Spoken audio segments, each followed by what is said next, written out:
And I want to welcome everyone to our Community Engagement Research Institute from the Great Plains IDEA CTR. We are going to have a nice full day today, so I'm hoping that you all can stay for the entire day. I know that you have other obligations sometimes and priorities, but hopefully we can keep you all here to enjoy the different sessions that we have planned for you today.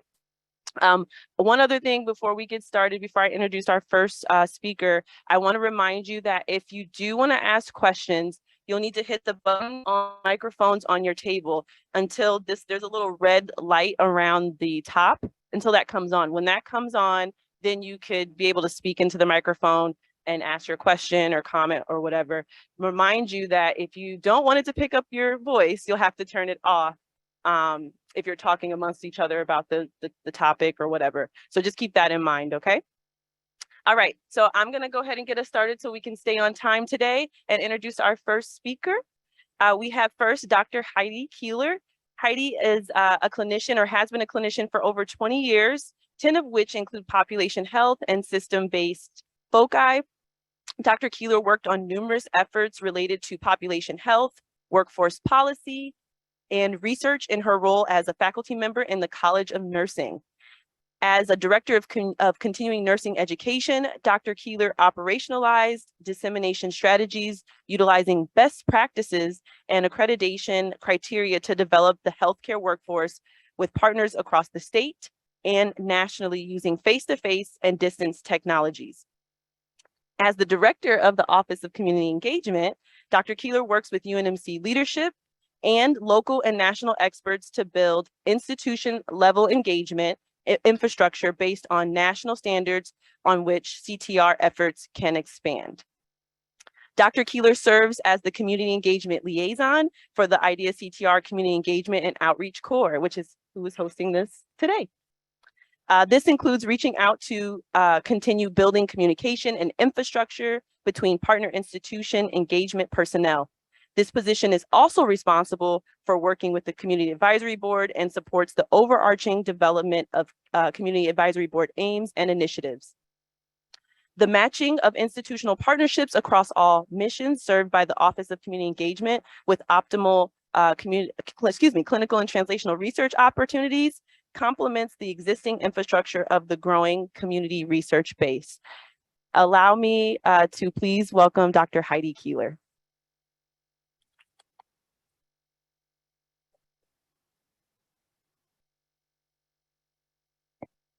That sounded really important and really long. But really, everyone, my job is to make connections. And although making connections sounds easy and simple, it's not always easy and simple because you know that connections are made based on lots of different factors. And sometimes we don't even know what those factors are, which is why we need research. And so I get the benefit of starting us off today to talk about what is community and what are the definitions of community.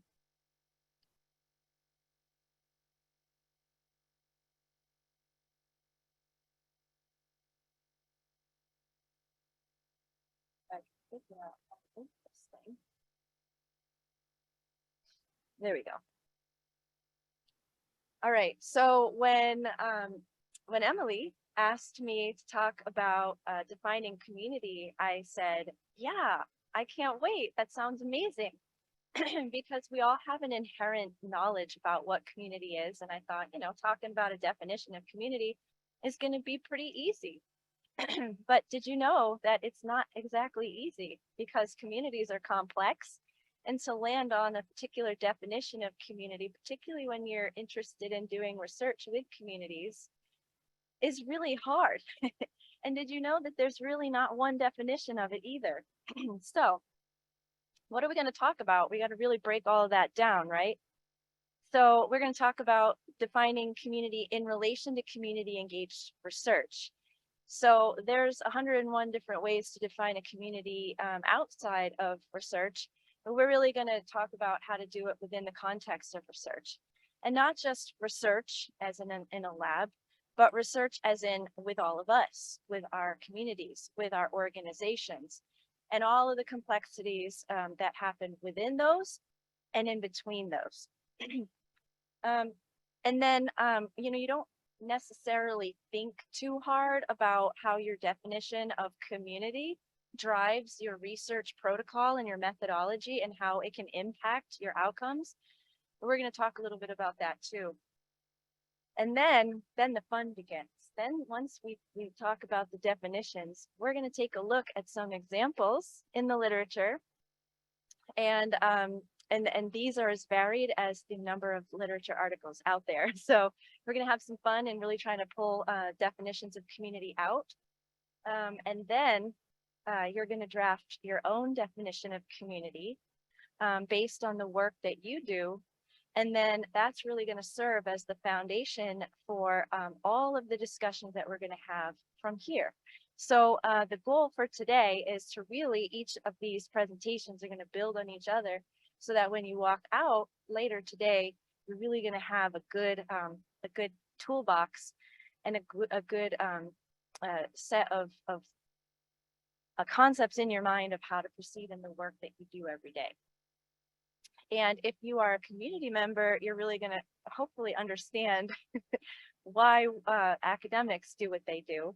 And if you're an academic, you're going to understand a little bit more how you really have to purposefully think about these things in order to make your research usable and beneficial in the communities that we serve. That's always our goal, right? But sometimes it just doesn't hit the mark. So you need to be purposeful about that. All right. So again, I'm coming from the angle of we're starting fresh. Some of you might have years and years and years of experience doing this. Others this might be the first time they're really thinking about it. So we're going to start fresh, and we're going to start from the beginning, from the bottom, and we're going to just work our way up. Okay. So why do we even have to define community? Why can't it just be this fluid thing? Well, that's okay in the changing dynamics of everyday life. But if you're going to do a research program, you really need to know who you're working with and all of the qualities about who you're working with. Because eventually, to make your research usable, you have to incorporate those things into your research plan so that the outcomes that you get really are usable once you bring them out and translate them out into the community.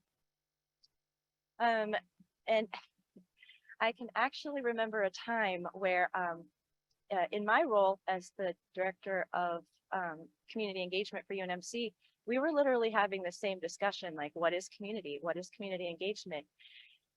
And I found myself in an argument about why we even needed a definition, because it is so complex and so dynamic that why are we going to tie ourselves down with definitions? But the answer always comes down to this, that if you're going to measure something, you have to know what it is you're measuring, and you need to put some sort of concreteness on the dynamic movement of what you're researching, or else you can never really get to the bottom of what you're researching, right? So being able to have names, definitions, parameters, things like that, that's why it's really important to even establish these definitions to begin with. So that you can then enter them into your research methodology.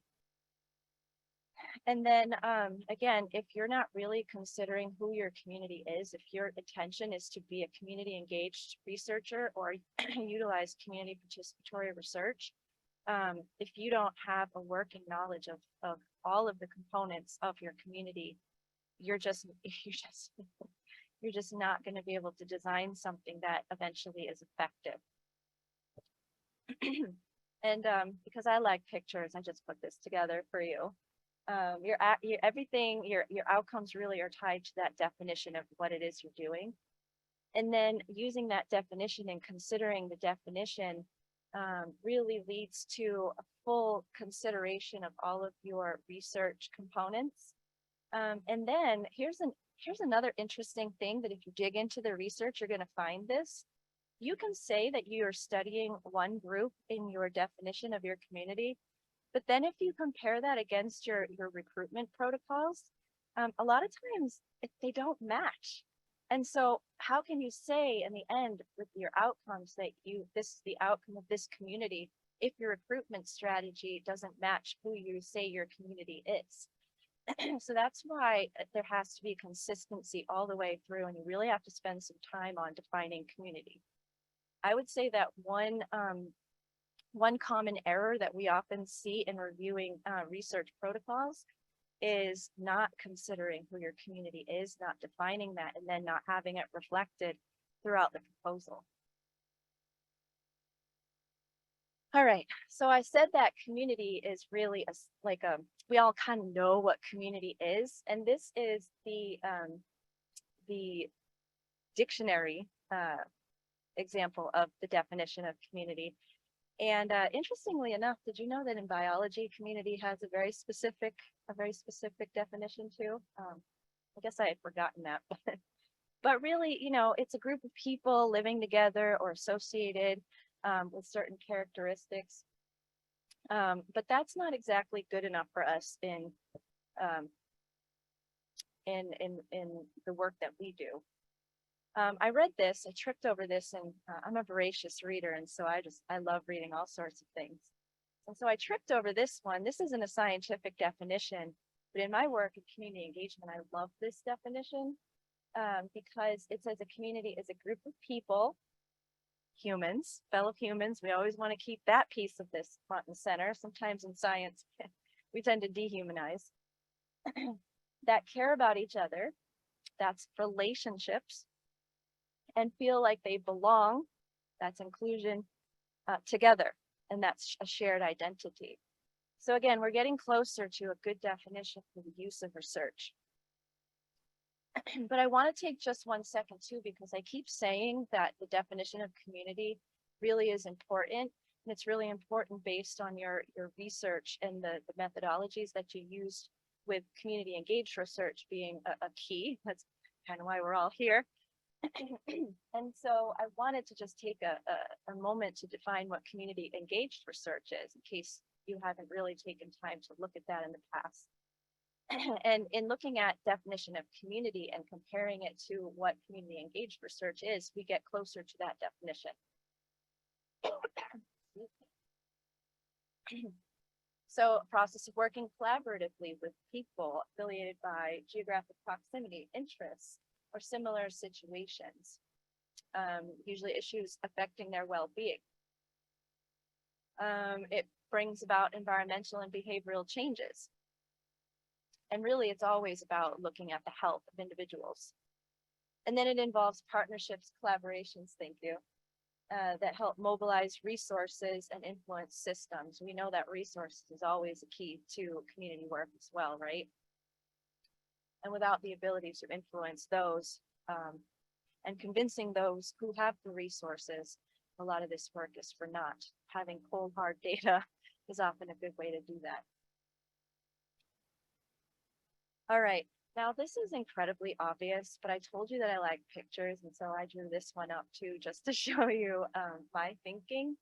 And that is, okay, so community engaged research. We're really here talking about the definition, but the definition has to reflect the type of research and then those components that have to go into that research in order to be effective. And so I just wanted to point out, it's really kind of a silly picture, but hopefully you'll remember it, that community engaged research has community engagement in it. And without community engagement, you can't have effective community engaged research. And I know that sounds obvious, but believe me, it's not when it comes down to those research protocols. A lot of times folks say that they're doing community engaged research, and then when you look at the methodology, never do they ever cross paths with the community that they're talking about, other than, hi, you want to be part of my research? Who wants to be approached like that? So really, in thinking about your research, you also have to think about, how am I going to become engaged, and how am I going to practice those principles of community engagement in order to make sure that my community engaged research truly is that. So definitions, this is about definitions. Here's your definition of community engagement. Again, there are a few of them out there, but UNMC and IDEA-CTR, Great Plains IDEA-CTR, we've chosen the Carnegie definition, and it's very accepted across the nation. It is the collaboration between institutions of higher education and their larger communities. We like that part of it because, again, with research, it's usually that academic community bridge. For the mutually beneficial exchange of knowledge and resources in a context of partnership and reciprocity. And as you're building your community engagement strategies, pay attention to every word in this definition, particularly the ones that I've bolded. If you do not build those components into your strategy, you will fail. I think I'm going to say it again just because I want to say it again. Mutually beneficial, partnership, and reciprocity. Don't say you're in partnership. Don't say you're reciprocal if, again, never do you meet, and never does your community have an impact into the overall process of things. All right, we're not going to spend a whole bit of time on this, but I just wanted to point out that in the literature, there are lots of components of community engagement. You could probably spend all day talking about this in particular, but these are just some of the elements of community engagement that I suggest that we all become familiar with as you're becoming better community engaged researchers, or when you're interacting with your academic partners. These are things that that should be happening with everyone involved in community engaged research. Okay, now let's dive down into what community engaged research definition of community is. And so as you dig into the literature, there are a few names that continually pop up. And I chose kind of the broader ones, and I want to dive down into the more specific ones. And then I'll give you the one that Great Plains IDEA-CTR has landed on and uses in its research designs. So this is one that comes out of Community-Based Participatory Research book. Hacker, you'll see that name a lot. And these are the different ways that you could define communities by geography, ethnicity. You can read the rest of them on the screen right there. My favorite is when it says, and many other characteristics. It's like, thanks. That's real specific. This is a definition that actually isn't in health science. This is more of a social definition, but I really like this one because it's simple. That community is a spatial community defined by spatial characteristics. Communities of identity, it's something that is believed amongst the group, or some sort of common issue that transcends across, and then just to define the difference, it's non-spatial. It doesn't have to do with boundaries, it has to do with issues. All right. So this is actually the definition that is found in a well-known CDC document, community engagement document. And this is the one that IDEA-CTR has landed on. Now, the orange is like the components of community, and then the blue is different perspectives of community. So we've got persons or entities affiliated by geographic proximity, special interests, or similar situations. There's that simple definition I just showed you, right? Which can be further defined using the following perspectives. Systems, specialized functions, activities, or interests operating and set boundaries to meet community needs. This is all of the things that operate within a defined space, within a defined community. For example, if you were to define Omaha, you'd say there's schools, there's government, there's higher education, there's community organizations, there's people in the community. And then there's the social perspective. So what is happening in the social aspect of these communities? What's happening on an individual level? on an organizational level, on a leadership level. Who are the leaders? What are the organizations? Who are the people? And how do they interact with each other on a social level? And then this one, virtual, this is one that, you know, we had kind of considered before a couple of years ago, but now it's become really important to consider this one too. We're not bound by physical proximity anymore. We have these virtual communities where sometimes people don't even see each other, but they're a community based on the fact that they are communicating virtually. So it's real consideration to see, you know, how are the community members communicating with one another? Is it a real relationship live, or are you communicating with this community virtually? You can see this with blogs, you can see this with websites, listservs, things like that.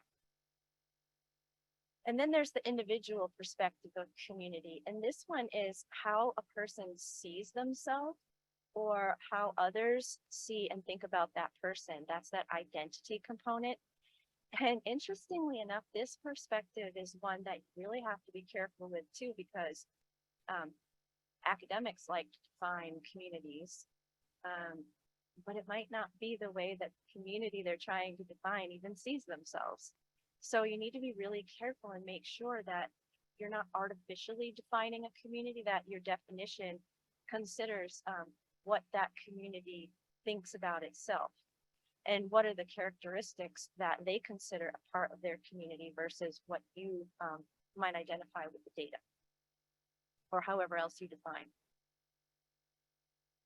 All right, so now we get to practice, okay? We have 4 examples, and I want you to consider the definition, this right here, this definition right here. And I want you to consider how these researchers defined their communities in the following 4 examples. So I'm going to put it up on the screen.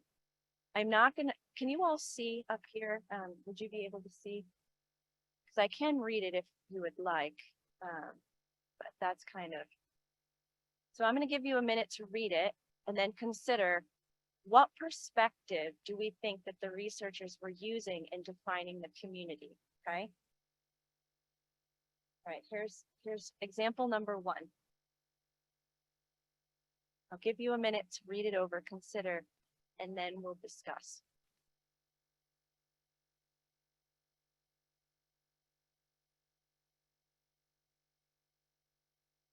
I gave you a little cheat sheet up in the corner too. Underneath that box is the title of the research article.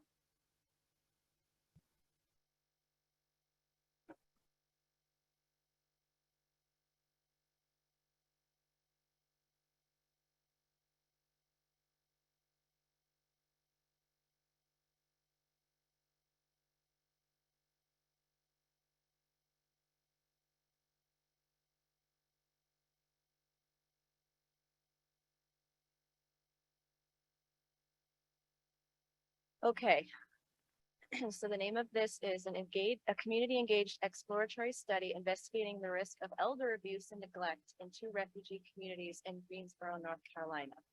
Now, in full disclosure, this is only an excerpt from the article. I didn't pull all the components. This is just for a discussion and example, but feel free to go back and take a look at these articles if you want.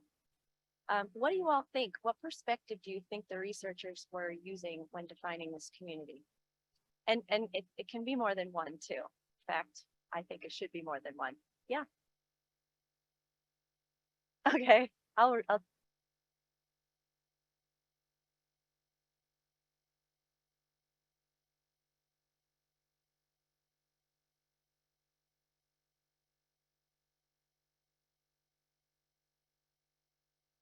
Yep, so from the back, we had an answer that this is social perspective, and there are different examples of different social constructs. And I completely agree. I actually consider there to be one more. Did anyone come up with something different than social?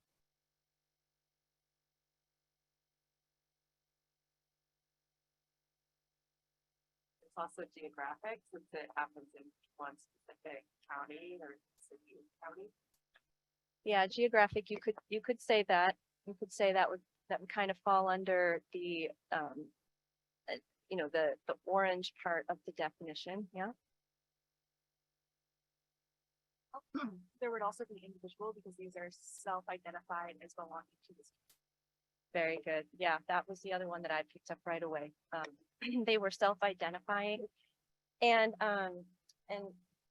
once again, I have the benefit of reading all of the articles. The authors also talked about they self-identified based on older adults and who consider themselves to be an older adult.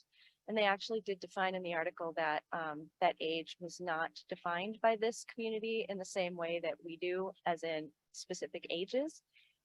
They define it as experience and how much they had done in their lives. So yeah, it's very good. All right, let's go on to the next one. Give you a minute.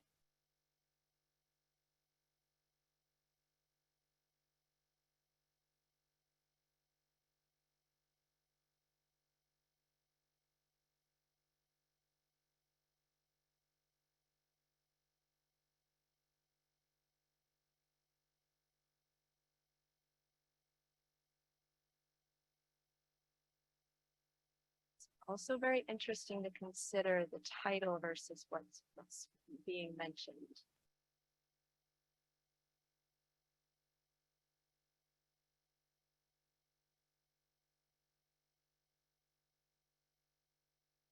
All right, are we ready to select? Smoking, protective and risk factors among transgender and gender expansive individuals. Qualitative study using digital photo voice. All right, does anyone want to take a stab at this one? Which perspective did they use to define this community? Virtual, you said? No, in this case, it wasn't virtual. They actually, photo voice is a live thing.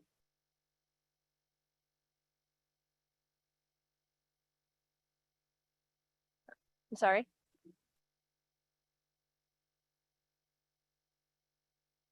I'm not able to hear you. I'm sorry.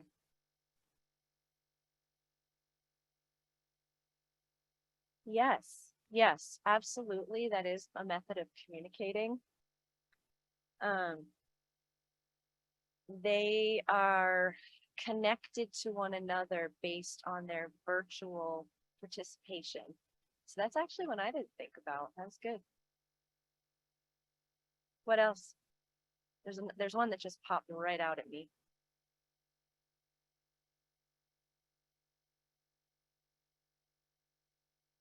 There's a clue. It's right in the description.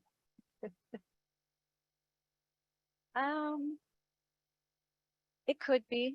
It could be. Sometimes there's overlap, even if it's not intentional overlap. This one to me, I thought of individual characteristics because they're self-identifying. They didn't, other than the method of communication, they used the method of communication as a way to identify folks that identified as transgender or gender expansive youth. So very good. All right, example 3.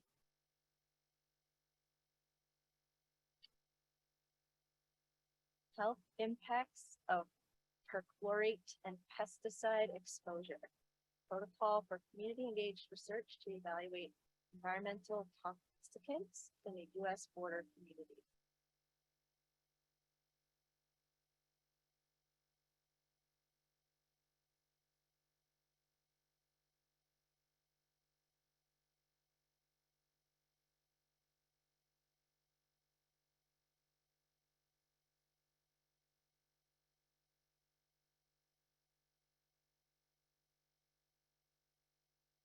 What do you all think? Anyone else brave? All right, go ahead. It looks like systems to me, Yeah, just as far as like the larger scale, multiple community centers. Yeah, systems is what I think of. Yeah, that's the biggest one here. You could argue that perhaps maybe social because of where they were recruiting, but systems is definitely the approach that was taken here in defining their community. Very good. All right, last one.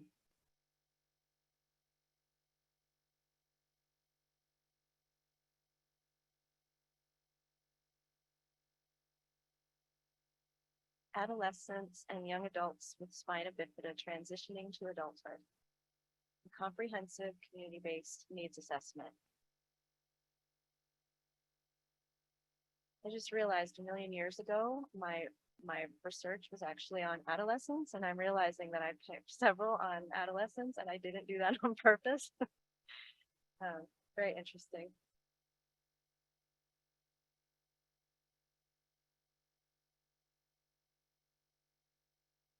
What do you think?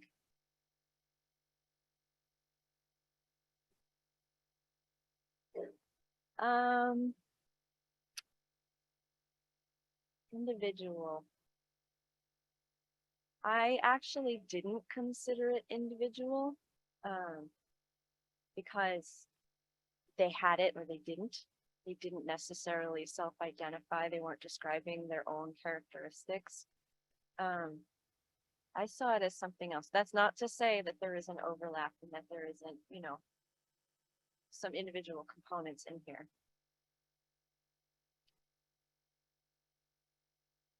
What do you think? Anyone else brave enough?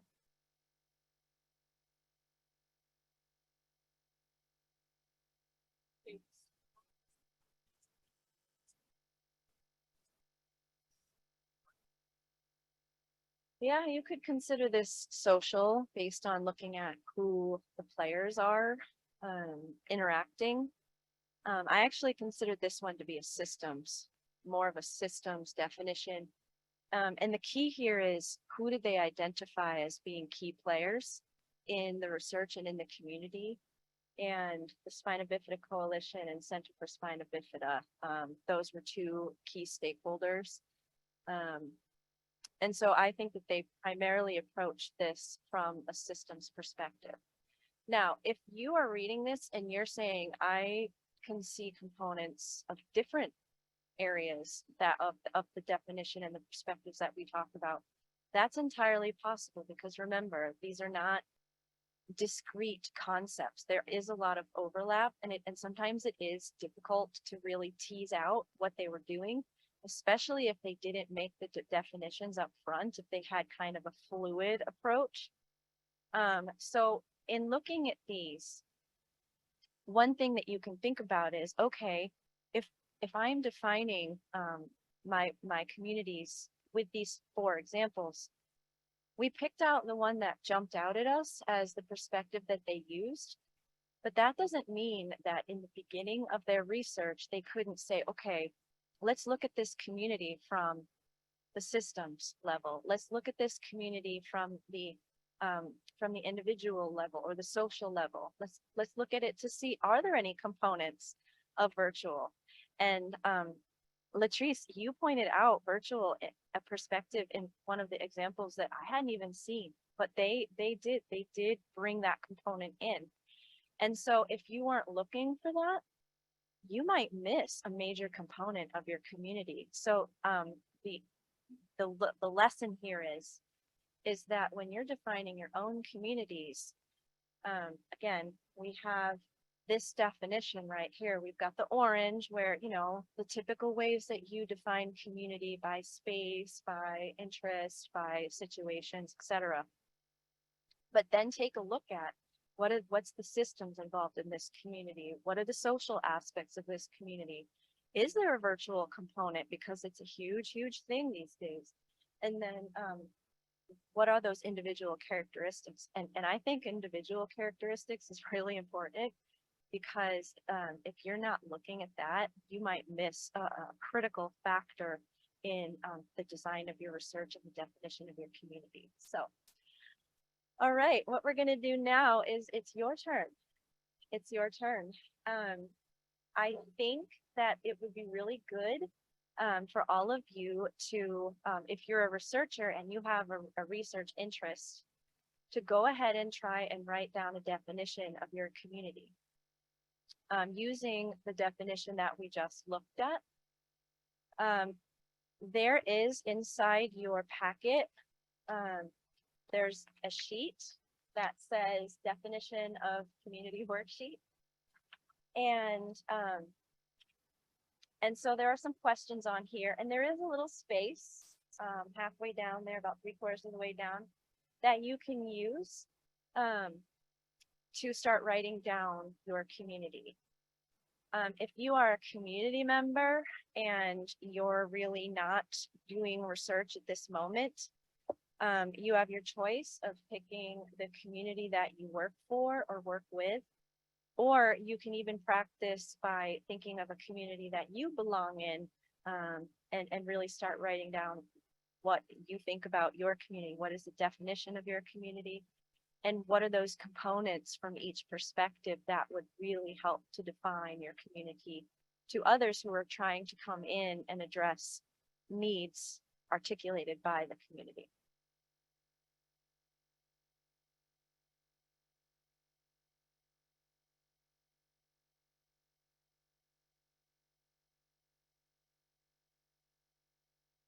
I'm going to put it back to this one because I really like pictures.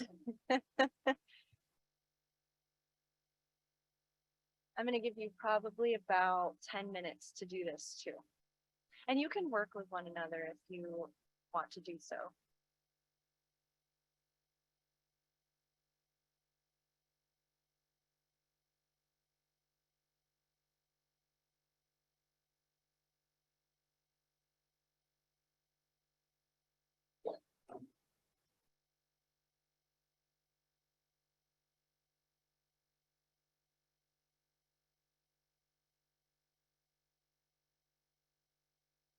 I would think that another use of doing this particular exercise is in our community organizations, or any organization really, typically have a mission statement, you have a vision, and then you have a description of what you do.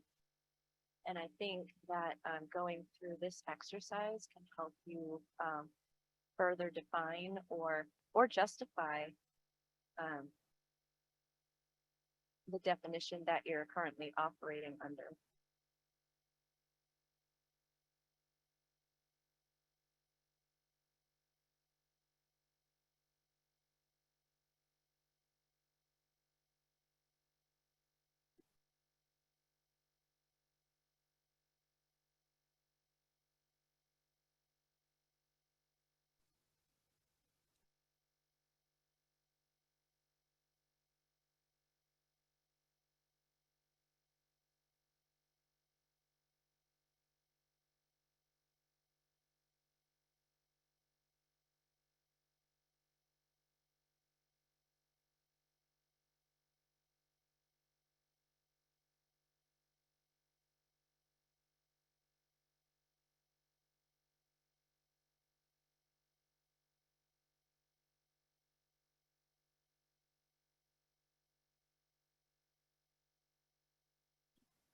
If any of you have existing definitions, it would be really interesting to compare and contrast using the different perspectives.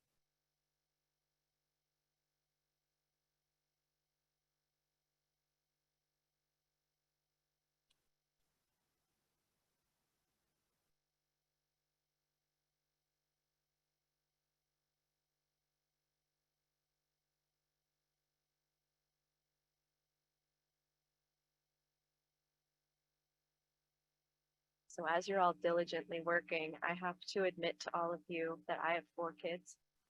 And I don't think there's ever been a time in recent history that it's been this quiet in my presence. It's a little unnerving for me. I'm just waiting for someone to scream something.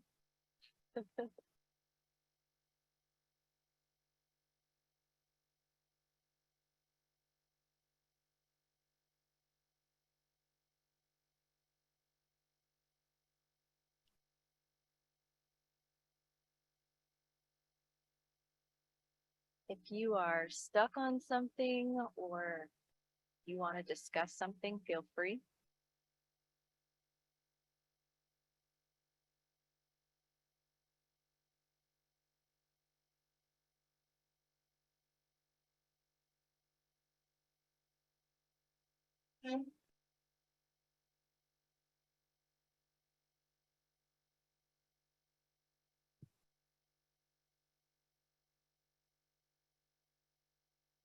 For those of you who are tempted to cheat and not write down anything,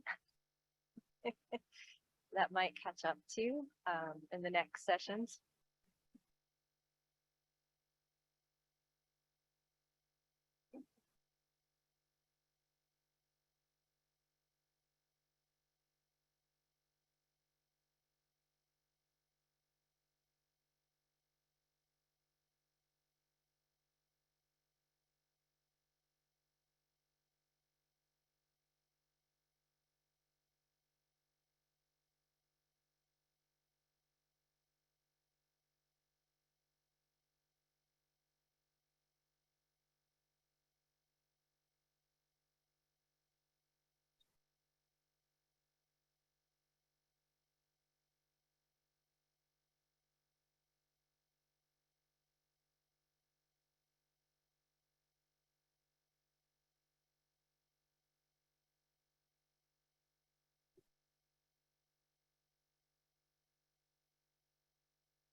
All right, I think most people have at least something written down. And again, this is a work in progress. So, you can add to, restart, do whatever you like to do with your definition as the day goes on. But I would love to hear some examples from all of you as to your definition, what you were thinking, what perspective you were using when describing your community. And then I think it would be beneficial for all of us to then consider, okay, looking at the four perspectives, is there anything else that we think might go into the definition, or do we think it's absolutely complete the way it is? So once again, I'm going to ask for brave souls to share theirs and to be open for feedback. And here's a clue. Feedback is something that is going to be very important here in a minute.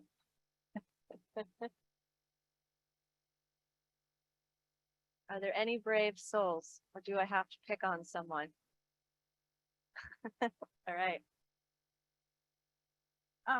Hey, can you introduce yourself first? Yeah, I'm Samantha. I am actually community perspective here, but I'm with Omaha Better Birth Project, a nonprofit here in Omaha. So this was what I came up with. Economically vulnerable, expectant, or postpartum individuals living in the Okay. So now let's critique everyone. First of all, from what perspective is the primary definition, do you think?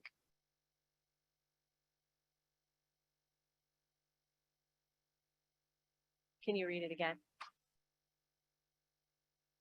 Yep. You can also pull it down towards you a little bit too. There's a red light on it, I see. Economically vulnerable, expectant, or postpartum individuals living in the Omaha metro area. Okay, what do you all think?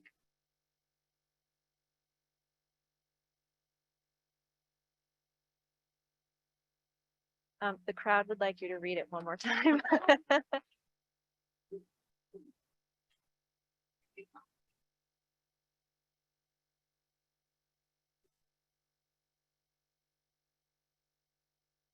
Okay, what perspective do you think is that primarily? I heard something, but then I didn't. Individual? Social?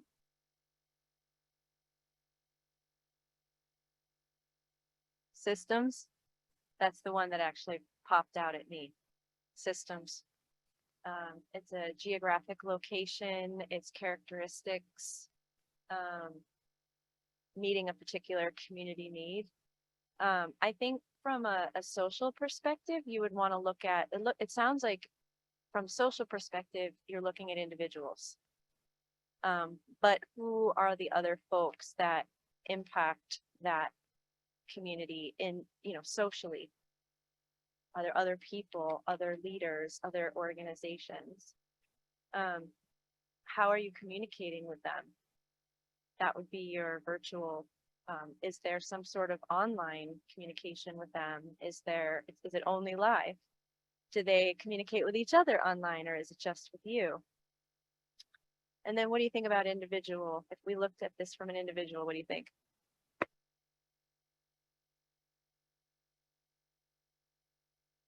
There you go, it's on. It's red, you're on. And I also think the postpartum component makes me think of individual quite a bit too. Although I don't know like if that is self-identified versus diagnosed and how that has to do with like your identity of self. Yeah, it's how individuals see themselves, but it's also how other individuals see them too. And I would think, you're right, there would be like, is it the doctor's definition of what postpartum is? Is it the person's feeling, I'm still postpartum? Is it other people saying, you have problems? Like you're still really not healing or whatever, but I would think that there would be different ways to look at that community, using those different perspectives too, particularly in the work of the organization. Very good. Thank you for being a brave soul. Thank you so much. All right, let's do one more. Okay.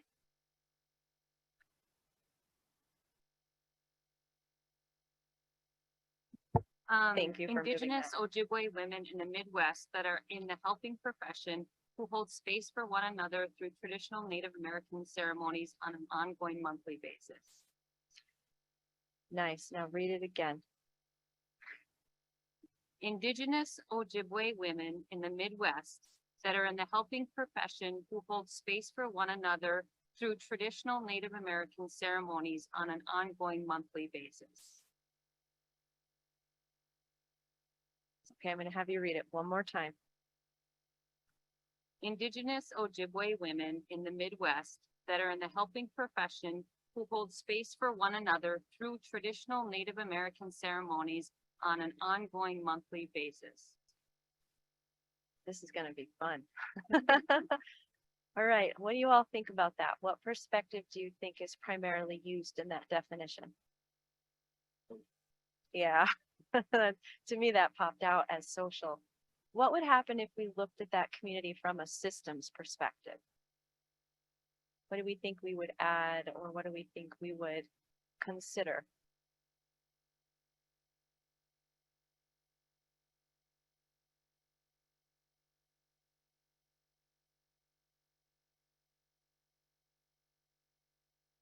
What do we think? Uh-huh. Yeah, in the helping profession, what is involved in the helping?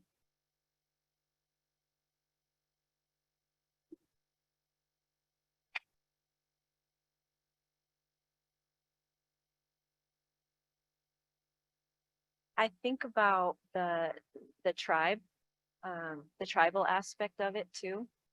There's different systems involved in that. What about from the virtual perspective?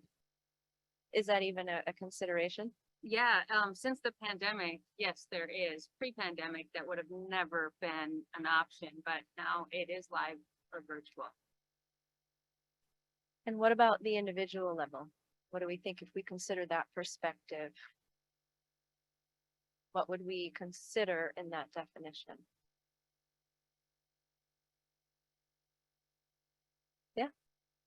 The specific tribe, I forgot what it was called, sorry, but I think that would be, There's definitely an identity in tribe. There's a definition of what makes a person a member of a tribe, but there's also a huge identity component to that too. And you would need to consider that in any kind of work with that community for sure. Yeah. So what do we think? Are we getting the hang of it? Yeah. I have a question. So would you say from your perspective, would the best definition of community be really strong under one of these systems, social, virtual, or individual? Or can it easily be a blend of all of these things? What would the strongest definition be? I think what you land on for your research has to be what exactly are you are you trying to address in the research? What makes sense? So public health often is involved in systems or social situations, social components. If you were looking at technology, you might want to have one based on individual and virtual. I think your question actually brings up a really good point in that the definition that you land on is for your community engaged research, but you can have a broader definition, a working definition for you and your work that helps you to better understand the community that might bring up research in different areas. So again, that's why we went through the difference between broad community definitions and what a community is versus what do we apply in community engaged research. For the research methodology, it would need to be what makes sense for that research project and what the ultimate outcomes and variables would be. But in thinking about what the research should even be, it is important to think from each perspective, and it usually does land on one or two perspectives just based on the nature of what you're looking at. Yeah, really great question. I think that's also why we really dove into what community engagement is, because considering all of these things and learning more about the community from these perspectives are going to help you with engagement too. You're just going to learn more about your community and what you should and shouldn't include when designing your research. You might leave out a key factor. I've seen that. I've seen you get to the end of your research and you're like, this isn't working for people. And then you realize you left a huge thing out at the very beginning and it will never work until you include that one component of variance. All right, we're going to go ahead and do our wrap up now. Hopefully after this session, you have a better working knowledge of the definitions of community, particularly when it is in reference to community engaged research. And then we did look at the definition of community engagement as well, knowing that these all feed into one another and making your research project more successful. And so in looking at your definitions, is your definition consistent with the acknowledged definitions of community? This is like a checklist for yourself. Is it consistent with the definitions of community engagement and community engaged research? That's the basis of that last question. And then does your definition and approach help lead the research design? As we talk more today, you're going to see how that happens. And then here's a foot stomper, okay? Does your definition pass the review of your community and your community engaged research peers? You can't say you're in community engaged research if your community members have never seen your definition. I mean, you have to ask them and have it passed by anyone that's involved in this research. Otherwise, again, that's how you miss things. And a key component, a key piece of information might be lacking until you pass it along with folks that you're including in that community. So make sure that you do draft your definition and you have it reviewed. Don't draft it the day before the grant is due. Raise your hand if you've ever been in that situation. No, don't really. But it does happen, so you really want to spend some time on this before you ever really get started in the methodology. So, thank you so much. I really appreciate you being active and listening and learning with me. If you have any questions, feel free to seek me out during the break. Thank you, everyone.